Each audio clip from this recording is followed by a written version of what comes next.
हिंद यवन आक्रमण। मौर्य साम्राज्य के पतन के उपरांत भारत पर पश्चिमोत्तर दिशा से पुनः विदेशी आक्रमण प्रारंभ हुए।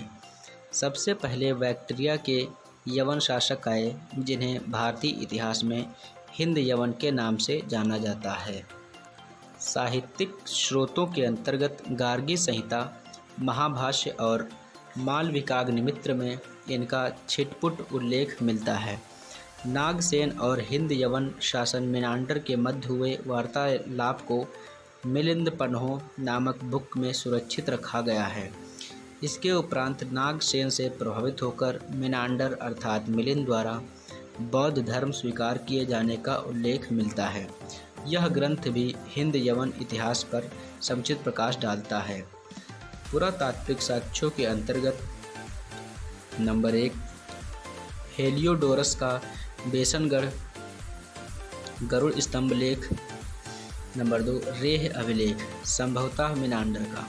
पश्चिम उत्तर प्रदेश और मध्य भारत से हिंद यवन शासकों से बहुसंख्यक सिक्के प्राप्त होते हैं। कुछ प्रमुख हिंद यवन शासकों का विवरण इस प्रकार है। डेमेट्रियस 190 ईस्वी पूर्व में डेमेट्रियस बैक्ट्रिया का शासक बना, जिसने हिंदू कुश पर्वत श्रृंखला पार करके सिंधु और पंजाब प्रदेशों की विजय की थी।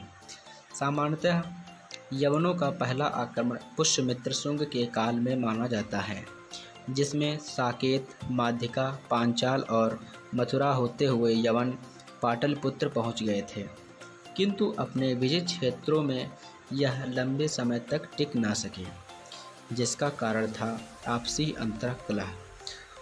और साथ ही पुष्यमित्र के पौत्र वसुमित्र ने सिंधु के दक्षिणी दाहिनी तट पर यवनों को परास्त कर दिया था, किंतु पश्चिमी पंजाब और सिंधु का निचली घाटों पर डेमेट्रियस का अधिकार बना रहा, क्योंकि इन क्षेत्रों से यूनानी और खरोष्ठी लिपि में लिखी उसकी ताम्र मुद्राएं प्राप्त होती हैं। नंबर 2 मेनांडर या मिलिंद। संभवतः यह डेमेट्रियस का छोटा भाई था, जिसने उसके उपरांत कुछ समय तक किले राज्य किया। मेनांडर के सिक्के गुजरात के कठियावाड़ और पश्चिम उत्तर प्रदेश तक से प्राप्त होते हैं। उसके सिक्कों पर धर्म चक्र अंकित है, जिससे यह ज्ञात होता है कि वह बौद्ध था। मेनांडर द्वारा कई स्तूपों का निर्माण भी कराया गया था। नागसेन के प्रभाव से मेनांडर ने बौद्ध धर्म ग्रहण किया था, जिसका ज्ञान हमें मिलिंद पन्हो से होता है।